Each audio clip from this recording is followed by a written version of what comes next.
Cucchiara from University of Modena. Okay, thank you. Rita Cucchiara, good afternoon, everyone. So, thanks a lot for the invitation for all of you. So my talk will be about this kind of keyword that probably is the keyword that was very in common to the talk of this morning. So it's a sort of continuation of the talk of this morning. In particular, we will start with discussing about the general problem of tracking detection in people. Then I will give you a very short overview of what we are doing in Modena. Then we will consider the problem of post-detection and tracking by post-detection, and I would like to present you a new big data set, a synthetic data set that we are using for tracking, and of course I would like also to present what we are doing with these kind of things. So first of all, you know that it's 20 years, I'm so sorry. It's 20 years that the people in our community is working in tracking, and even I'm get tired to work in tracking because I started in 2000 working on that, but the number of papers is growing every year, and this is because just only one reason. The reason is that the tracking problem is not solved, and is far to be solved. For this reason, there are a lot of people around the world that are starting to do something in many directions of that. So which are the directions? There are so many, and probably there are two main directions of activity related with the tracking. The first one is tracking by prediction. That means that we have a single object, a region of interest, and especially for long-term tracking, you would like to find the possibility to follow it during the time, or instead the typical multiple object, in our case multiple people tracking, that instead go in the direction to find either kind of approach. Regarding the single object tracking, as I told you before, there are a lot of literature around, and especially now in the new deep learning era, the problem of dataset it's crucial. And the part of the first one that I related with, so it's something that I would like to remind you. Now there are two new data sets that are coming, the OTB that is used a lot, and also the new one that will be presented, I hope very soon. So there are many work about that. The problem with single object tracking is that even the object is just only one, the problem that you are around in the scene are so many and so different. There is confusion, cluttering, problem of lights, a problem of different shape, that in general this kind of things is not solved. And to remember you what we did 4 years ago, is that we tried to compare, it's a PAMI paper, that the one that I cited before, we tried to compare 19 different tracking algorithms that used for the same 315 videos.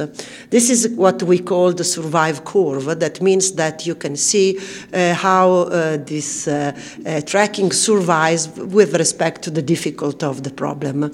And what I would like to show you, may I take it, or is it close? I will go there.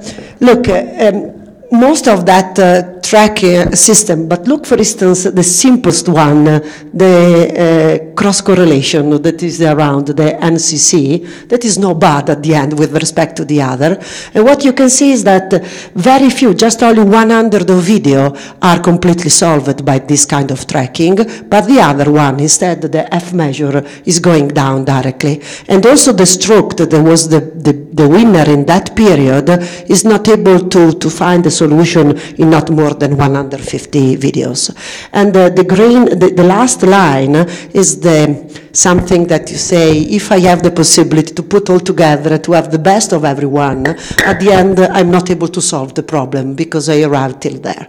So there is a long possibility to improve these kind of things. And just to give you an example, the best one of that was the Struct one, was working with a super vector machine, but in such a manner, I was discussing yesterday with Andrew Fitzgibbon, that is very close close to what the neural network are doing in this period. So probably is something that we could think about to rethink again to this kind of problem with the new methodology that we have around.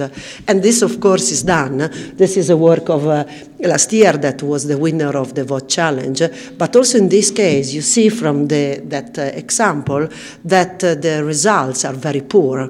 Not this one is better than all the other one, but it's just less than the 60% of accuracy. So we have a lot of work to do in this field. And the problem becomes more and more complex if you go in the direction of multiple object tracking. And when you go in this direction, you have also two different approaches. The first one is do a lot of detection and then to try to do some optimization, graph optimization for association. Or you can go in the other direction, especially if you have, multiple objects but not crowd. And so you start from the detection and try to especially for short-term tracking, to do this kind of things. And I would like to work in this area where this morning has been presented, that the post-track is going is becoming a new solution for people tracking, people detection too. Why? Because we still are thinking about the problem if it's better to start with detection or to association or tracking. But I believe that the detection is still the most important problem between the two. And so this is something that I would like to present you. It's something we are doing in my lab with Matteo Fabbri, Fabio Lanzi, and Simone Calderara. Why we are working in this field? As I told you, because it's a difficult field, but also because we have a different project in this area, especially for three different application fields, from surveillance, from automotive, and from sport analysis. If there is someone of you that is interested to come to Italy, please call me, because we need people to work in this area.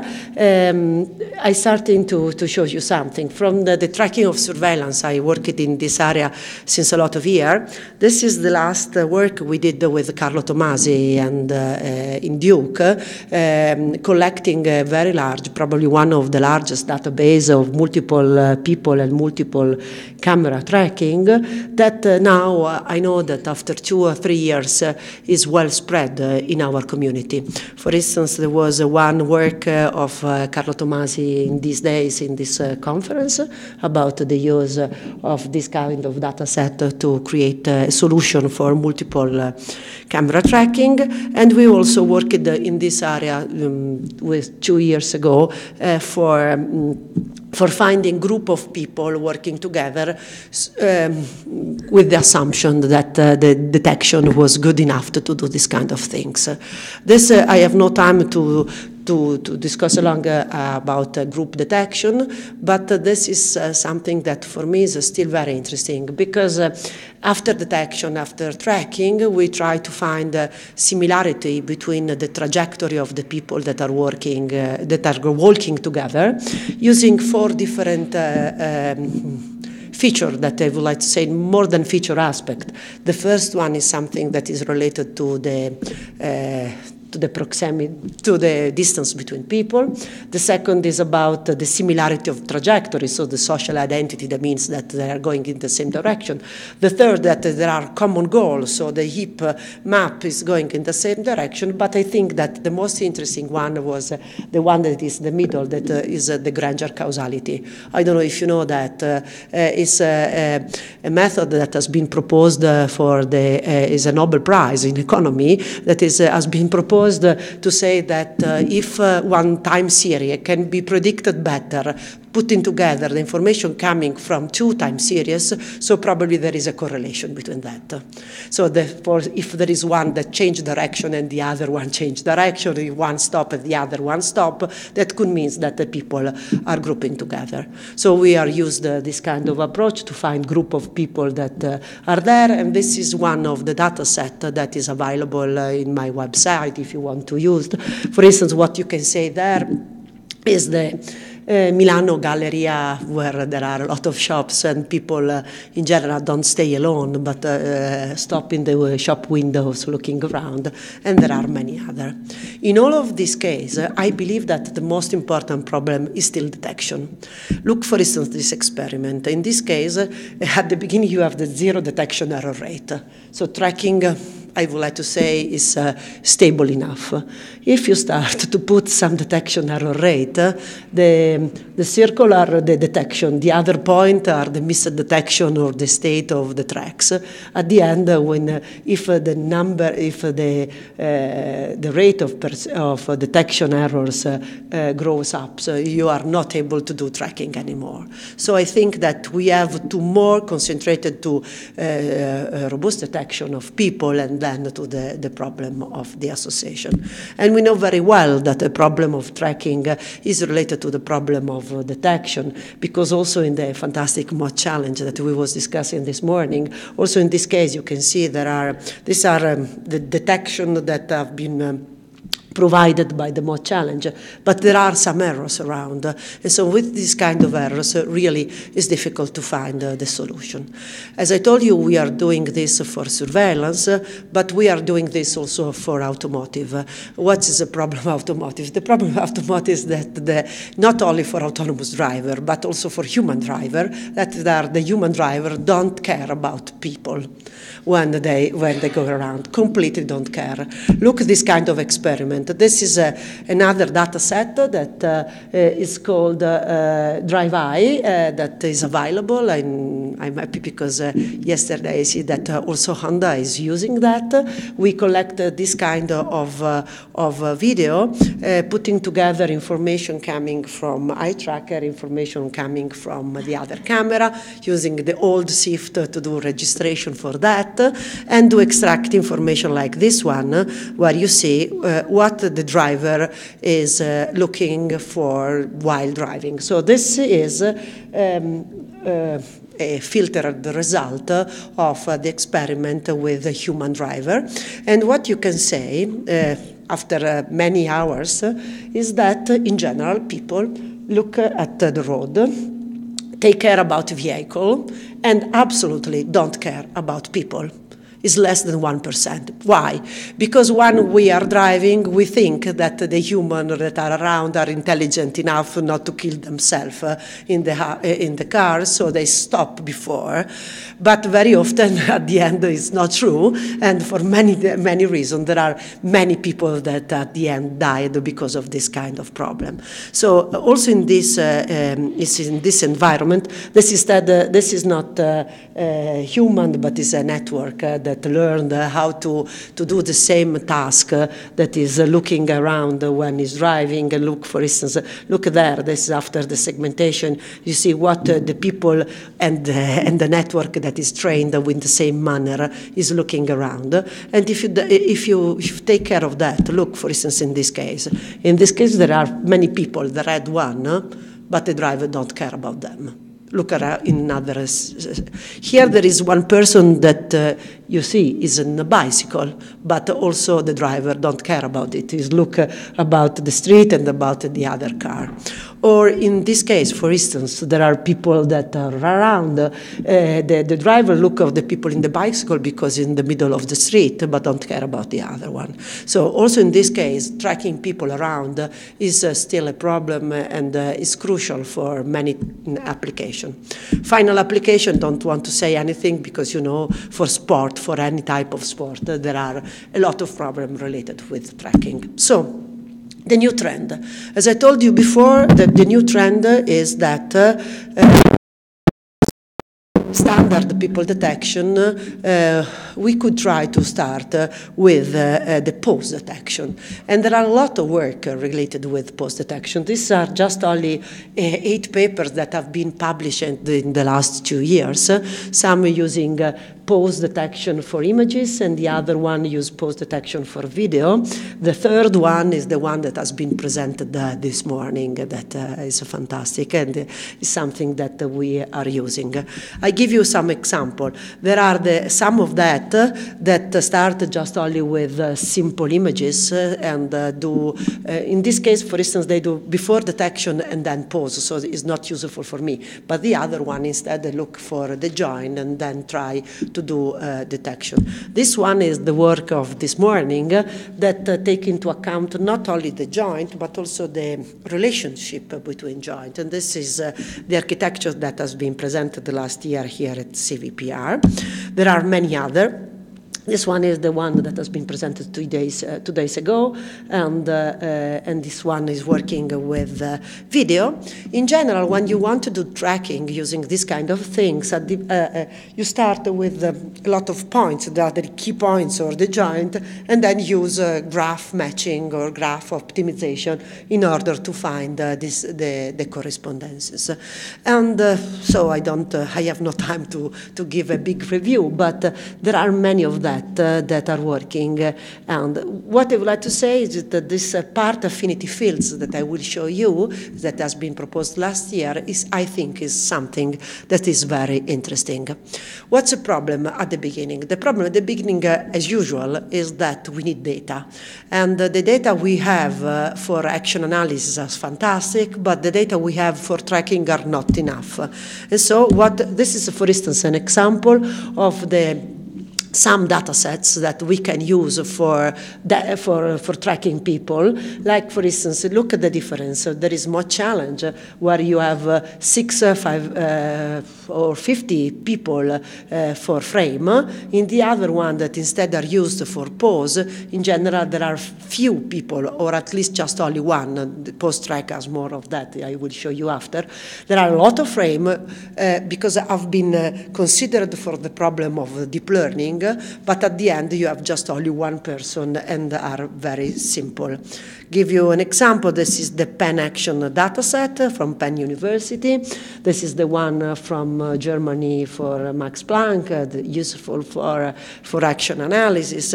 This one is YouTube from Oxford, and this one also for Penn University, and probably most of you knows the Mod Challenge 16 or the Mod Challenge, the new one 17, that are in general similar. So what's the problem? The problem is that we have not enough data to create a good a robust tracking. And so what we proposed, of course, as most of the people do now, if you was here on Monday of the presentation of the Carla simulator and the other one simulator, the idea is that we can go in the direction of synthetic images. So I was talking with someone this morning that once I went in my lab and I understood that all my students was playing video games. I say, what are you doing? Come on, stop to do that. Instead was very kind that cracked the JTA 5 and started to create a new data set. This is really a fantastic data set, putting together the GTA 5, putting together some available library, and putting together a lot of male students that I have in my lab, what we achieved at the end. I achieved at the end what we have a 3D data set, very interesting, because you can have how many people you want, you can have the bounding box, you can have the instance of the similar bounding box in order to track. You have a precise track in 3D of where they are going, and you have the distance between them in 3D, and also, if you want, you can have the joint coordinates of all the parts. And so on the end, what we have, and is already available on the web, is this new data set that is about 500,000 frames. Actually, we have more, but these are the ones that we use. We have from 0 to 60 people in every frame, with a lot of clips, with the 3D information, with the occlusion information, with the tracking. These are different distances we have between camera and the people. In this moment, this data set is just only for urban analysis, so more for pedestrian, or there are about 5% of the people that are doing some different things like sitting on the floor, falling down, and so on, but most of them are walking around. This is an example of the image we have, and this is an example of the ground truth we have in order to test and to improve the data set, the pose tracking. So we have this information. Unfortunately, also this data set is biased. So we, for instance, learned that in this kind of things, when the network that are trained in this case are influenced also of the scene of the presence of the other one. But we can discuss after if you have some question. But the most interesting thing is that we have also the occlusion. Since we have the 3D information, we can have also the information of the occluded joint, of that something you don't see. And so in this case, the annotation you can achieve is absolutely richer than in another case. Look, there are so many that every day we have different images, and also for automotive are interesting because we can ask people to kill themselves or to do a lot of things in the cars. So what we can do with this kind of data? Of course, we can try to improve the tracking, and we try to improve the data set, creating a reliable deep learning architecture, coping also with occlusion and with the self-occlusion, and also create some special temporal association for tracking. Because what? Because the presentation of this morning is fantastic for qualitative analysis of the body things. But if you look in real data, they miss some parts. And so for tracking is not enough. Sometimes you don't have the legs, sometimes you don't have some part of the body. And so if you need doing that for surveillance or for many other applications is not enough.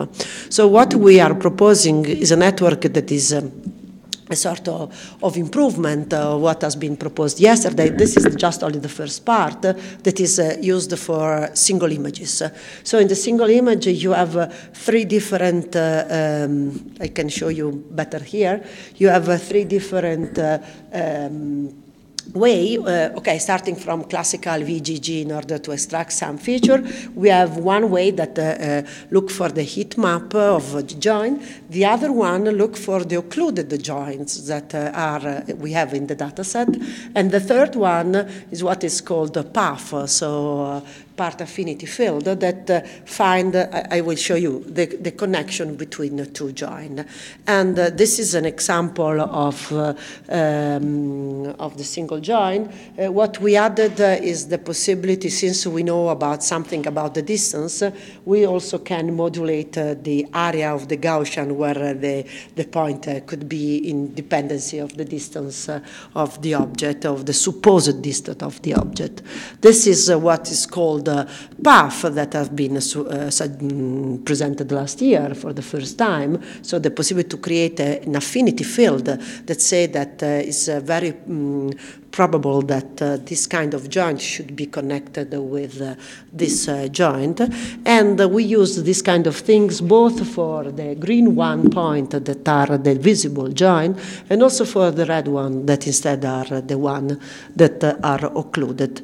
These are initial result in our data set, so in the synthetic data set. That means that we still arrive not more than 60% of mean average precision for the joint, but you don't need to have the 100% of them in order to do detection. And so if you look at the other part about the detection, you can see that you arrive to a precision very high, because the precision you don't have a lot of false positive, but also the recall is still not bad. This is in the case of in the case of a synthetic data set. We enlarged the field. with tracking. So our idea is not to provide detection and then tracking with graph matching, but putting all together. So we train then to end a single network like this one, that start with classical VGG, and extract some feature for a number n of frames. N is about, depend of the application. In our case, we use 1 second of time, and we subsample them in order to have an n that is about between 8 or 16. And so we extracted this kind of information, and then tracking is very easy, because if the detection is good, also the other one is good. And so we have 4 different branches. One is for the join, one for the occlusion, one for the path, and the last one is for the TAF, that are the temporal affinity fields. That means that you should have one joint that in the frame, in the following frame, is close to this, in the same field. So at the end, this is an example of what we do. This is the data set we have, so the annotated data we have, all the join, the occluded join, and also the temporal connection between join among 2 or 3 different frames. So we have this kind of connection, and the network can learn by this. These are in the last picture, you see the TAF. With different color, that means different direction where you are going. And I give you an example. For instance, this is an example just only of the face, but you can use for all the 21 joints you have. So what you see is that there is also the direction of this kind. So what we track, we don't track the people with the track, just only the key point, and then we put all together. And in this case, this is more robust, because also if you don't follow exactly all of that, at the end you can have a good result. Our network, that is temporal, heap, path, and occlusion, at the end, in our data set, is starting working. I don't want to say that it's so good, but it's good enough, because the results are about the same that you can have in tracking in general, as I told you, is about 50–60%.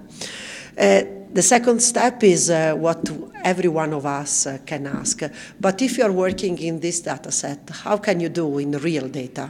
So what we are doing now is to try to use a network that have been trained in the synthetic data, and doing a lot of final refinement only, try to use that with standard data set. And I don't want to say that now we are the best, because we are not the best, at least now. We are working on that. But if you see that the result that have been trained in a network completely different is working well also in this case. It's not working as well in general, because the mod challenge has videos that are very different each other. So there are some videos where the objects are very small, some videos that the objects are large. So depending on this, our network has not been trained in all the case of mod, because are trained just only in the data set we have. So in some cases are good, in some cases you need a little of fine-tune to work. This are some results. But in this case, in general, the results are really good if you want to do people detection and then people tracking during the time. This is an example, a final example, because I think that I finished my time, about the application of the similar things with the post-track data set. That is a new one. That the problem is that the post-track, you see, in this case, also in this case, you see that there are many different, depending on the different video. And that's why, because my GTA dataset now is conceived for people walking in general, so for pedestrian. Instead, in this post tracking, there are many people that are doing different actions, so it's not for the same problem. But when the results, when the images are similar to this one, so the work are good. These are not data set, but is the result of our network. And so in this case, of course, you can see that the results are at least qualitatively very good. But what is interesting is that we can plug and play this network in many other applications. The network is in real time, so we can use that, for instance, in automotive, looking for the people that are crossing street, like in this case. This is easier because the people are large, but we are working also for people that are smaller. And finally, we are applied that also in another field like this one. In this case, we did the final refinement using another video games, because we in this case using the NBA dataset and video games, so that has been trained with the basket action and not with the pedestrian action. But the results are quite good, because in this manner, using this data, we can also do action analysis. We started with this approach, so doing post detection, bounding box extractor, feature extractor, and then action analysis. Then we understood that it was not useful to have the bounding box, so now we are using this kind of approach without the bounding box, so just only post detection, joint position analysis, and then action analysis. This is a result that I like a lot, because I have no number to give you, because we don't have any competitors with this kind of data set, because it's quite something we did for an Italian project. It is new. But what is interesting is that the action that have been detected are just only related with the join and the occluded join that we have. As a final number, this is the comparison between GTA and post-track. Are very different data sets, so I suggest you to use both, because one is real and the other one is synthetic. One is enormous and the other one is smaller. Our data set have low pose variation, because it's mostly for people walking or for people staying in urban situation. The other one is really diverse, and in fact there are still a lot of failure cases, like in this case, where the people are absolutely not recognized because of some shape that are not useful for this. So this is my conclusion. My conclusion, first one, the first one that is not written is that tracking is not solved, and every one of us should still work a lot in this kind of problem. But if you want to find a good idea, I think that the tracking by pose detection is useful. Also, pose detection training in computer graphics, synthetic data set could be useful. Even you need a lot of data adaptation in order to go in the other one. And what is interesting at the end is that this kind of network are very fast. And so they can use in embedded system, they can use everywhere. If you want the data set, if you want the archive of this paper, if you want information, please contact me or contact Matteo Fabbri, that is the PhD student working on them. And I have to thank my computing support, because I have some server coming from Panasonic, from Facebook, and from Cineca that allow me to do this kind of experiment, because otherwise it's not important. And also thanks for the joint lab with Ferrari for the part of Automotive. Thank you very much.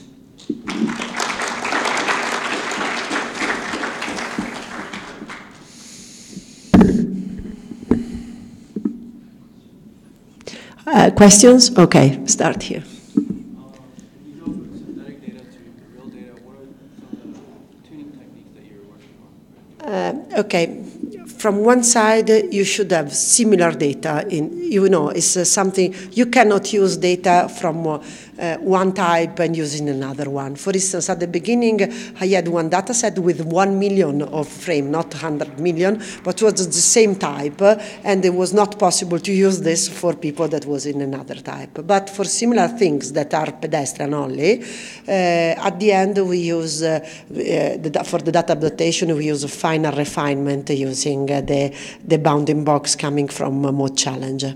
So we introduce the bounding box not because are useful, but just only because the network can be trained with the bounding box coming from a Mode Challenge. So I use this kind of things. Tell me. In the ID switches column, we see that there are a lot of ID switches. I'm sorry, could you repeat? I don't know.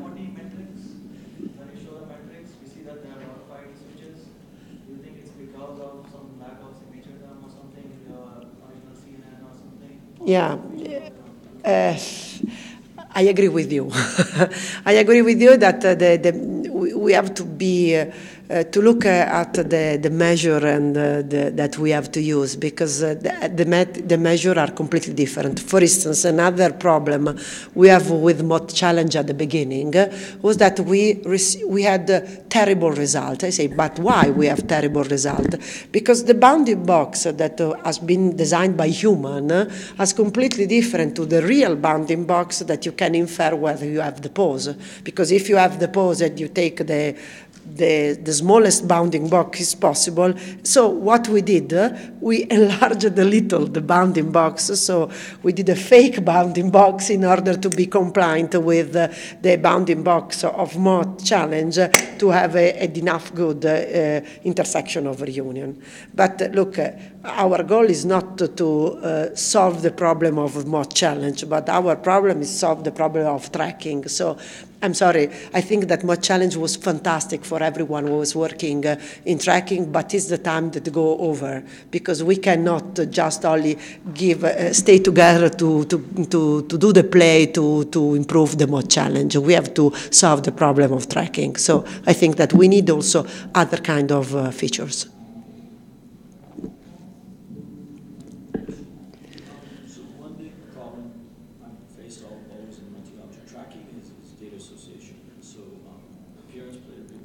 Mm-hmm. But it seems like now that we're tracking the pools, I mean, just the pools, how much lift do you think we get? Yeah. Actually, the approach we are following is really to cope with this kind of problem. If you do detection in just only one phrase, with pose or without is the same, then you have a problem like the presentation of yesterday, to do graph matching, to do this kind of things. What we're supposed to do instead is to use a short tracking in the deep learning in the network. So we have 1 second and so we ensure that in this second we have the time, the tube. In one time we can use the tube to represent it. So in this case, so we have a strong detection in 1 second. In this case, longer tracking is easier because you just can use nearest not only nearest neighbor, but similar things. So this at least is something that we would like to try to do. Yes. So I noticed that for your dataset, the cheat dataset, it has like unique property, like camera is kind of changing. And yes or no? Yes. It's not true. You can put the camera wherever you want. In this case, in this first release of dataset, the camera are about in 3 different positions. If you call us, I can give you all the information. So we have some video where the camera is about the same at this position. In another one is like a typical camera that is in a building, and another is a little higher, because this is a data set that we created for typical problem of surveillance. So in this case, we have 3 different, but of course you can decide to put your camera where you want. So we are doing another one from the point of view of the car that is different because you have the car, the camera here. So that's it.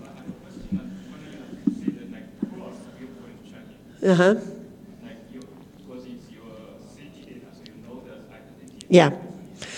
What we are doing in this moment is just, since we have all the 3D information, so we have also the distance and you have the size and everything, in the loss function we created, we have, as I told you, parameters that is the dimension, the sigma dimension of the area, in order to look for the joint in a larger area if you are in front of you, and in a smaller area if the object are smaller. So we can integrate in the training part and this in detection part also some inferred information about 3D that you have in your data set.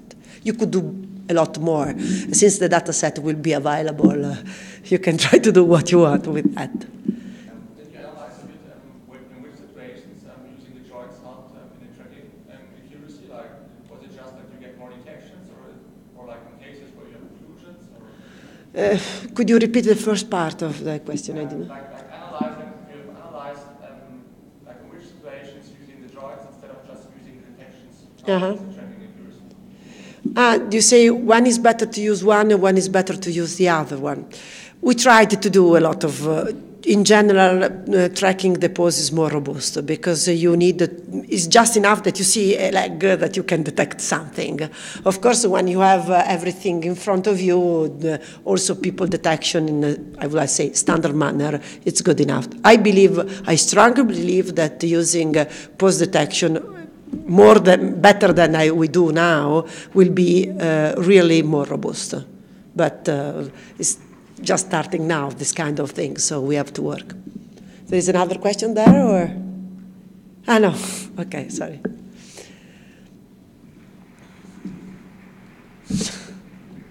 I think it's enough.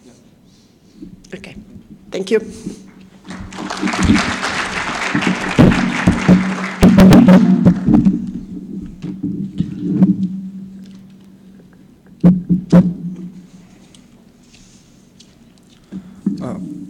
I'm pleased to introduce our next speaker, Farshid Mousavi, who is the Director of Perception for Autonomous Driving at Samsung Strategy and Innovation Center. So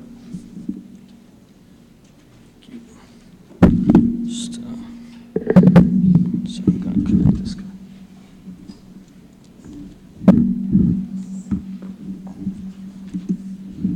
Give me a second.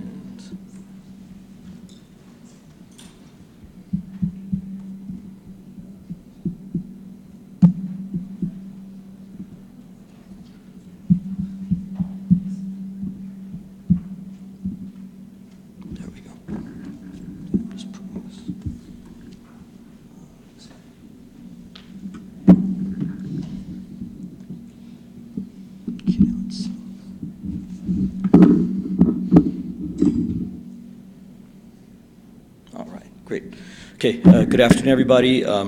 Thank you for attending. Thank you, Rita, for the wonderful talk. So many great ideas. I wish I could change my presentation just now, but and thank you, Amir, and everybody for inviting me.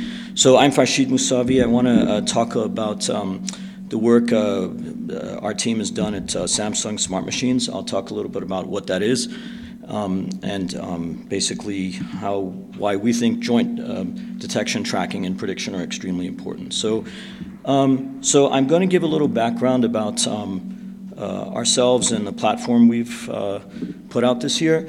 So all of you know Samsung. We're famous for our TVs and refrigerators and maybe memory. But basically, Samsung also looks to enter new areas, and what better new area to enter than AI and autonomous driving? And so we've joined the large group of people who are in this exciting field. We just started. Very, very recently, and so, but we've invested very heavily. So last year, we purchased a company called Harman, which made us an automotive supplier, and we acquired them for $8 billion. And since then, we've invested about $500 million in internal and partnership investments to rapidly ramp up our activities in this area. So So we have an open innovation approach. We strongly believe in collaborations both in university and industry and startups. So we're very happy to be involved with Stanford and other universities, and Silvio's lab in particular. So, we also have a strong partner ecosystem, a number of, like I said, startups and technology plays that are in compute sensors and algorithms and cloud. And so we have a worldwide presence. Obviously, we're in South Korea. We have a big presence in Silicon Valley, but also in different countries. So we're very committed to this area. So I'm going to start with the compute platform that we introduced this year. This was at CES. So it's a platform called Driveline, which is a scalable, modular, open platform. It's specifically targeted for automotive production, so it has to adhere to technical functional safety standards, and so a lot of engineering goes into that. Its first generation is probably level 2, level 3 type of ADAS because of the compute in there. But stay tuned over the next few years. We're going to be seeing a lot more increase in compute capacity and level 4, level 5 support. Okay, so also just a reminder that we do make semiconductors. In fact, last year, Samsung finally, after decades, overtook Intel as the world's largest producer of semiconductors. We make a wide variety of SoCs with GPUs in them, and now in the future, NPUs meant for deep learning. And we also make image sensors. So we love 4K, and we don't just make the TVs. We also make a broad range of image sensors, including automotive grade. Okay, so we're big believers in 4K. So basically, I do want to. Many of you know these challenges already, but if you're trying to do a level 3 above autonomous driving, we have a nebulous set of challenges. High accuracy, 95% detection is wonderful, but you can't hit pedestrians 5% of the time, especially when the drivers aren't looking. And we have very tight time constraints. It's a real-time, low-latency requirement. When you add up all the tasks we have to do, we have to be very wary of energy. Even if we have a large power budget, it just adds up very quickly. It's autonomous data, so we basically are dealing with huge amounts of data. One of our cars collects several terabytes per hour, especially because we're using 4K or high resolution, let's say. And so we have a lot of challenges we have to be wary of. So what's our approach to this? Well, we're strong believers in combining learning of tasks across a single network for jointly, right? And so jointly detecting, tracking, and predicting is very important. And we think if we do it right, we'll get better performance and higher efficiency. So yes, it's end-to-end training, but within reason, within this set of 3 tasks. We're also strongly focusing on high-quality data. So we want multiple types of image data, not just imagery, and high-resolution images. So I'm going to talk a little bit about some of this data, and here's some data from one of our cars. It's just from 2 of the cameras, and like Rita mentioned, it's very useful to have synthetic data as well because of the free labels, right? And so. And here's some example of our annotated data. As anyone who's tried this knows that rich annotation is very expensive and time-consuming, and that's actually where a lot of the value is. So this is just some of our data on 4K cameras. And in our algorithms, again, we're very focused on exploiting time as well as the third dimension depth, and building a full situational awareness picture around us. So we'd like to reason on our surroundings. And basically, here's a diagram borrowed from Kurt Koitzer, who was at the Autonomous Driving Workshop earlier this year, illustrating the scale problem we have with resolution. If you look at the earlier days of ImageNet, 256 by 256 images, going up to HD, it's around 30 times bigger, and the networks have a really hard time meeting real time with that. And when we go to 4K, we feel it even more because it's 120 times bigger. So we have to really try to attack this challenge. Now again, getting to the 4K question, you look at this example image. Again, if you're doing a level 2 auto emergency brake type of application, then really what you care about is this car in front of you, if it swerves in front of you, or if it's doing something that you have to react to, and that's all your motion planning is just braking, then that's fine. You don't need high resolution. You just put a detector around that. But what about this pedestrian way over there? And if that pedestrian were a kid chasing a ball, you kind of have to be aware early on that that's going to happen. And if your motion planning is anything more sophisticated than just reacting, then you care about that stuff, let alone the cars in front of you and predicting, I think something funny is going to happen there and there might be an accident. I'd rather detect the events that may cause a chain reaction than wait for the car in front of me to tell me that there's something happening, okay? And so if you look at, we run a detector on this, this is very challenging at 4K, and we detect all those small objects, right? We can image them. So we think this is going to be very, very important for level 4, level 5. Okay, so, there's the basic current perception algorithms we work on. These all of you are familiar with. And we do semantic segmentation and detection and pose estimation. So here's some results we have on cityscapes. So that's HD quality or HD resolution. We've made some enhancements and trying to make it run in real time because it's very challenging. Here's free space detection that we have just on. For those of you who are familiar with Highway 237, this is, or Silicon Valley, this is Highway 237, right? And we just detect a few classes to maximize efficiency. So that's the free road surface, emergency drivable surface, and lanes, okay? And then moving beyond that, 2D detection, same thing. Our main concern is being able to run in real time on high resolution. And we've made a number of improvements to allow that. And here we see some results as well. So again, this is just driving around in San Francisco. It's a very cluttered scene, so we just focused on pedestrians. And you can see, sure, we detect the large pedestrians, and in the future we should definitely use pose. I totally agree.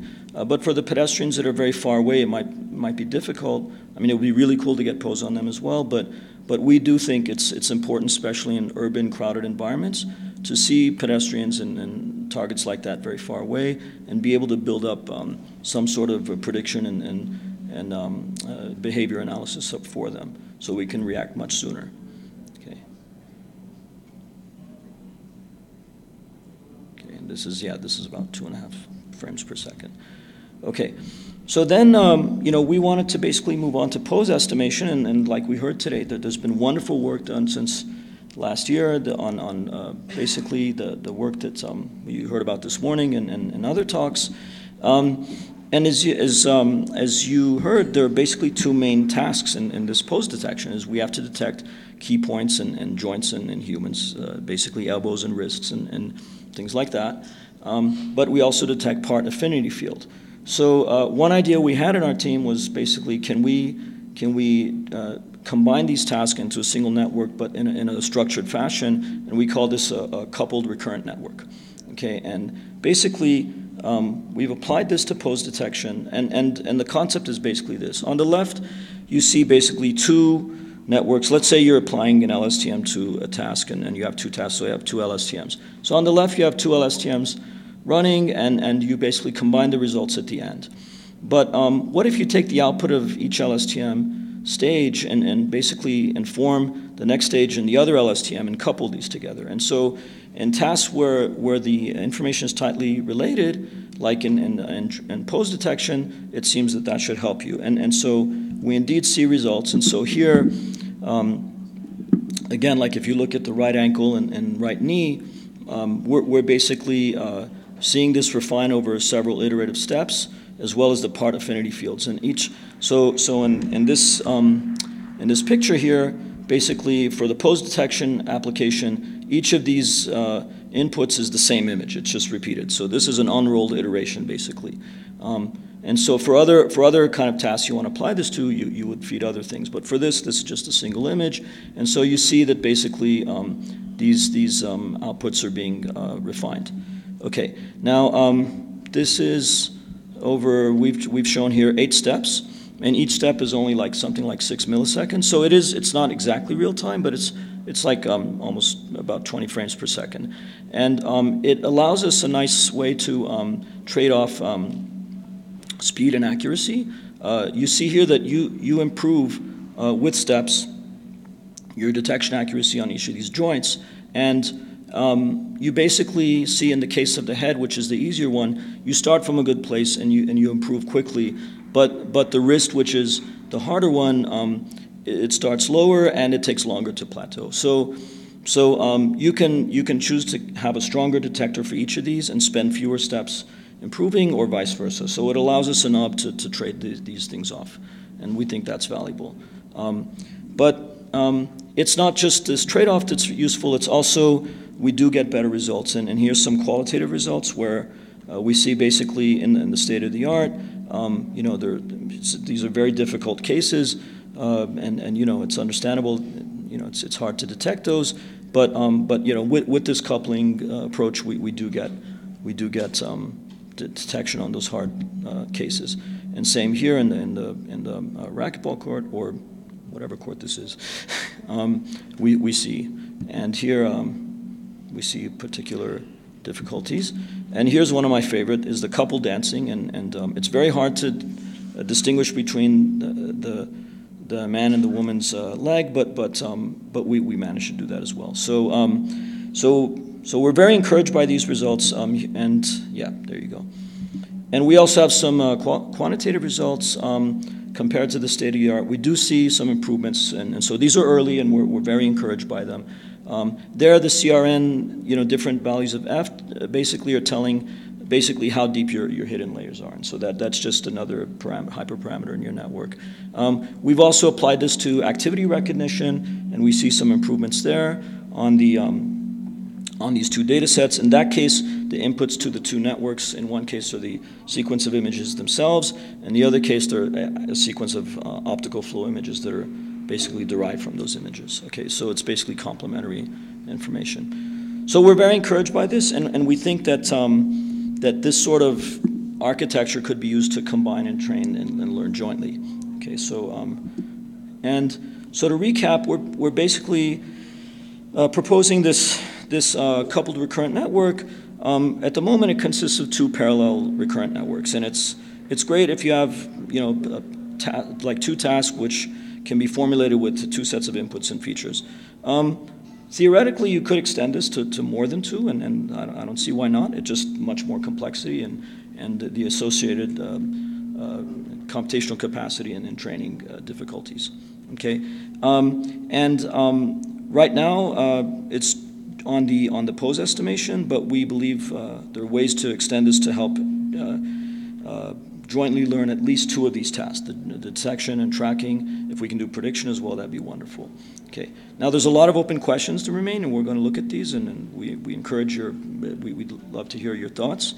It's basically what is the right overall optimal network structure for any given pair of tasks? Do they have to be the same? They don't need to be the same.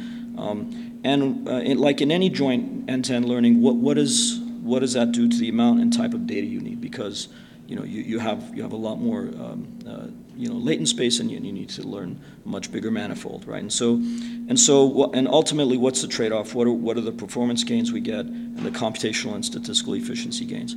We hope that we get gains in both, and we don't have to trade one off than the other if we do things right. Okay, so obviously we're recent entrants into this area, and so we like to expand this to the future directions. And so I didn't get time to talk about work we're doing on 3D road surface inference, but we'd like to combine all these into a holistic framework and combine it to 3D and combine with the tracking and prediction as well. Okay, and I'm going to just finish up with some infrastructure discussion, because all of you who are involved with this or have studied it know that there's a tremendous infrastructure needed when you're doing this industrially and creating products.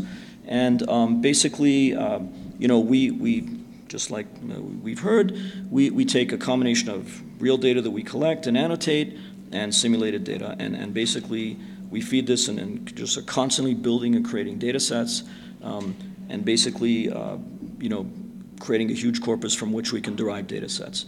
We train our models, we get our networks in different models, and we apply those on data to see where things fail, and that in turn determines how to collect more data and so on. And this is what Andrej Karpathy called the data engine. I really like that term. It's the same thing. We all face this, and we have to keep this going, and we have to manage it because it's very nebulous.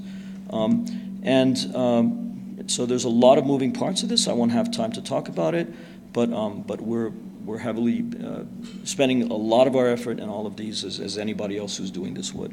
And again, real and simulated data. Samsung's not famous for this, but we do have a huge cloud organization. We're in multiple continents, and we have huge amount of storage and very high availability, and we're rapidly becoming one of the large customers of this. So we're thankful to them. Yeah, that's where I'll wrap up, and I just want to thank members of my team that did all this work and helped a lot in putting this presentation together. And we're also hiring for the future, so if anyone wants to be involved, please let us know. So thank you very much for your attention.